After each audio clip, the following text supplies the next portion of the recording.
Yo guys, balik lagi sama Fendi, situ bercupu. Panggilan kepada Mi Fans, mari bersiap karena yang kalian tunggu ada di sini. Ini dia Xiaomi 11T Pro.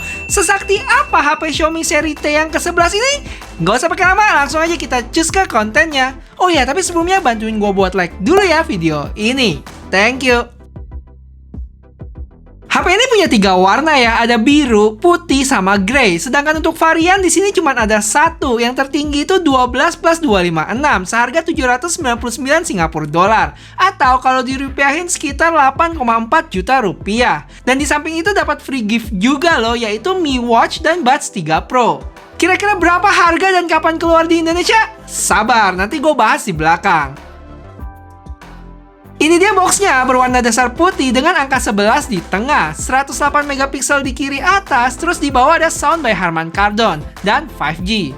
Pas dibuka ada kotak lagi yang isinya biasa, SIM ejector, terus kertas-kertas yang nggak pernah dibaca, sama casing clear elastis kayak biasa. Lanjut ada HP-nya itu sendiri dengan fitur unggulan 108 megapiksel, 120 watt, 120 Hz, dan Snapdragon 888. Nanti kita bahas lebih jauh di belakang. Habis itu kabel chargeran Type A ke Type C, dan terakhir salah satu obat susuk dari HP ini guys, yaitu kepala charger 120 watt. Langsung aja kita kletekin plastiknya.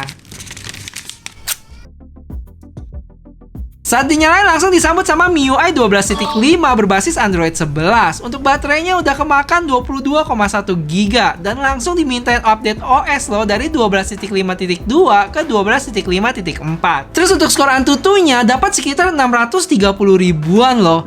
Iya, kalian nggak salah dengar, Snapdragon 888 dapat skor 630 ribuan. Yang mana biasanya itu di sekitar 700 sampai 800 ribuan. Asumsi gua sekarang mungkin HP-nya lebih menjaga stabilitas performance ya buat mengurangi overheat. Jadi penasaran nih, kira-kira performance-nya pas main Genshin Impact kayak gimana ya? Nanti kita coba. Sekalian ini dia Geekbench dan 3D Max-nya.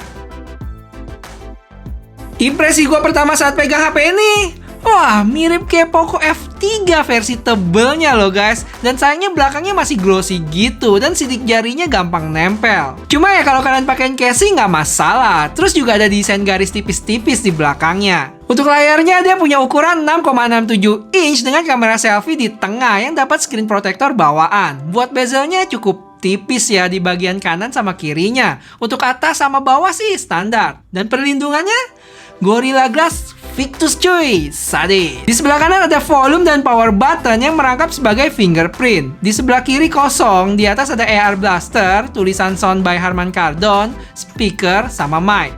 Di bawah ada speaker lagi, Type-C port, mic, dan dual SIM slot yang nggak bisa tambah memori. Feel genggaman HP ini cukup gede sih buat gua, tebel juga loh, sekitar 8,8 mm dengan berat 204 gram. Oke, lanjut kita ke spesifikasi HP ini. Mulai dari layarnya yang punya ukuran 6,67 inch dengan teknologi AMOLED yang refresh rate-nya itu 120 Hz dan touch sampling-nya 480 Hz. Udah support HDR10+, Dolby Vision, 1 billion color, dan tingkat kecerahan maksimal 1000 nits. Lengkap banget ya. Dari sisi performance dia pakai chipset Snapdragon 888 yang punya cooling system yang namanya Liquid Cool Technology.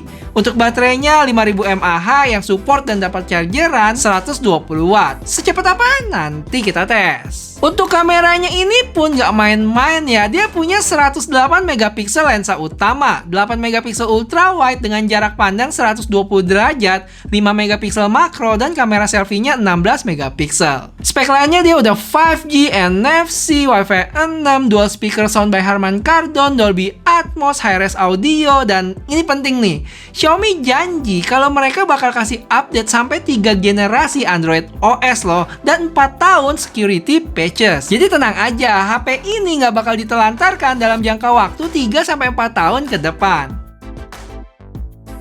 Yuk kita coba dengerin hasil speaker dari HP ini.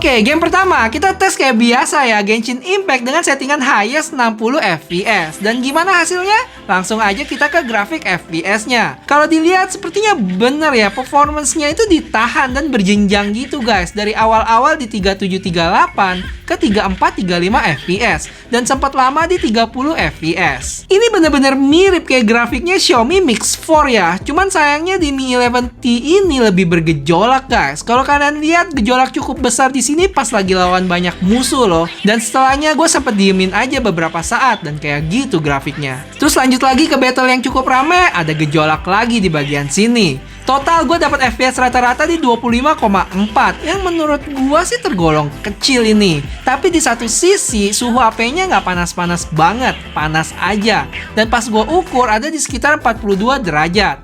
Sepertinya ketolong sih sama bodinya yang tebal ini. Total gue main 26 menit dan baterai berkurang 11% dari 82 ke 71%. Lanjut kita tes ke game PUBG yang mana dapat settingan Ultra HD Ultra, HDR sampai Smooth Extreme. Dari grafik terlihat di 15 menit pertama masih cukup stabil ya, kecuali di sekitar menit ke-5 dan 18-an kalau kalian lihat ada turunan tajam. Itu pergantian antara game ya, jadi bisa diabaikan. Barulah di menit ke-15 ke atas mulai terjadi penurunan nih, dari stabil di 5960 ke 5354 dan selanjutnya cukup fluktuatif. Total gue main sekitar 23 menit dapat FPS rata-rata di 57,2.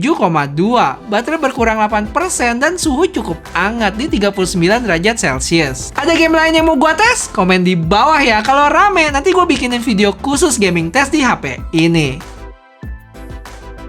Jadi Xiaomi ini ngeklaim kalau 120 watt chargingnya itu bisa penuhin 100% dalam 17 menit loh. Apakah valid? Langsung aja kita buktiin. Jadi gue mulai dari 1% dan di menit ke-5 baterai udah mencapai 34%. 10 menit di 58% dan sayangnya di 17 menit masih di 82% guys. Sampai akhirnya ke 100% itu di 23 menit. Waduh, beda jauh ya dari yang diklaim. Tapi jujur gue penasaran nih dan bakal coba terus beberapa kali lagi dengan beberapa variasi lainnya. Misalnya gue coba di ruangan ber-AC atau HP-nya dimatiin. Nanti gue update lagi ya ke kalian. Untuk kamera apps-nya standar ya, ada Pro, Video, Portrait, dan more-nya ini dia.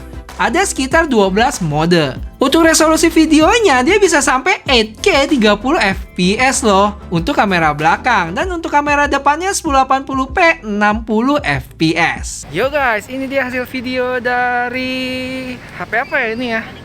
Kok jadi lupa ingatan? Kok agak merah ya muka gua di sini? Kayaknya nyaru gara-gara baju nih. Oh ini mendingan sekarang. Pertama, kualitas audionya agak kecil ya. Mesti gue naikin 8 decibel pas edit. Cuma dia ada fitur frontal sound yang nanti bakal gue bahas. Untuk stabilisasi kamera depan ada berasa jitter. Dan ini dia 4K 30 fps yang warnanya cukup pas. Cuman shadownya agak kurang, terutama di bagian pohon situ ada beberapa area gelap. Untuk stabilisasi berasa jitter guys, karena emang HP ini nggak ada OIS-nya, cuman mengandalkan AIS aja. Terus ini steady mode-nya yang cuman bisa di 1080p 30 fps, dan sayangnya jitter juga di sini. Habis itu gue cobain resolusi 8K yang nggak ada stabilisasinya, tapi saat gue zoom 300% masih cukup jelas gambarnya. Untuk resolusi 4K 60 fps, gue coba lambatin jadi 50% ya dan cukup mulus hasilnya.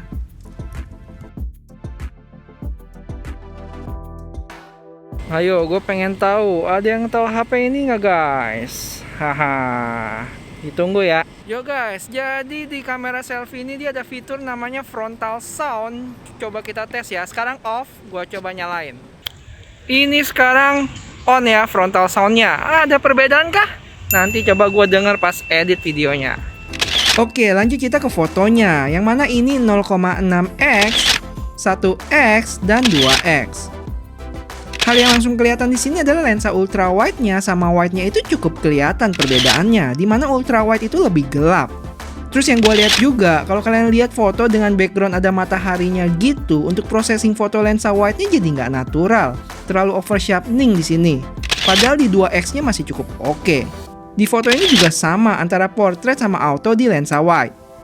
Lanjut, ini foto selfie yang portrait mode-nya lumayan sih. Pemisahan objek sama background-nya cukup oke. Kecuali gue lihat di bagian kanan sini ada yang miss, nggak kena blur.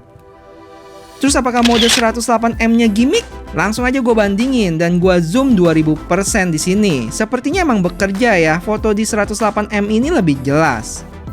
Terakhir, ini dia makronya guys, yang menurut gue lumayan oke, cukup natural kok hasilnya. Segitu dulu guys, kalau ada yang mau gue bahas lagi di kameranya, komen aja di bawah. Oh ya, untuk hasil lowlightnya di video selanjutnya aja ya, jadi pastiin kalian subscribe dulu. Thank you. Pertanyaan selanjutnya, kapan keluar bang? Gue sebenarnya udah sering jawab ini ya, tapi gue coba jelasin lagi. Biasanya bakal keluar itu sekitar 2 minggu sampai sebulanan sejak launching global. Artinya kalau nggak di tengah atau akhir Oktober ini, ya paling lambat ya bulan depan. Terus gimana dengan harganya? Perkiraan gua sih bakal di bawah 8 juta ya. Alasannya harga Singapura itu kan 8,4 juta. Udah dapat buds sama Mi Watch-nya. Yang kayaknya gue jarang lihat Xiaomi Indonesia kasih hadiah gratis gini yang diganti sama harga yang lebih murah. Terus varian gua ini yang 12 plus 256 ya. Bisa jadi Xiaomi Indonesia kasih varian yang lebih rendah. Misalnya 8 plus 128 atau 8 plus 256. Yang artinya harganya juga lebih murah. Anyway, untuk pastinya gue nggak tahu sih. Mesti tanya ke Koko Alvinse guys. Jangan tanya ke gua. Sekali lagi ingat ya, country directornya dia bukan gua. Gua mah cuman YouTuber ala kadarnya guys. Guys, gue mau minta tolong kalian nih. Kalau kalian emang mau gue bikin video kayak gini terus, bisa bantuin gue dengan like dan share video ini ya. Siapa tahu kalau channelnya berkembang, gue bisa bikin tim nih yang artinya bakal sering bikin video kayak gini buat kalian. Oke, bantuin like dan subscribe ya buat yang belum. Sampai ketemu di video selanjutnya. Bye-bye.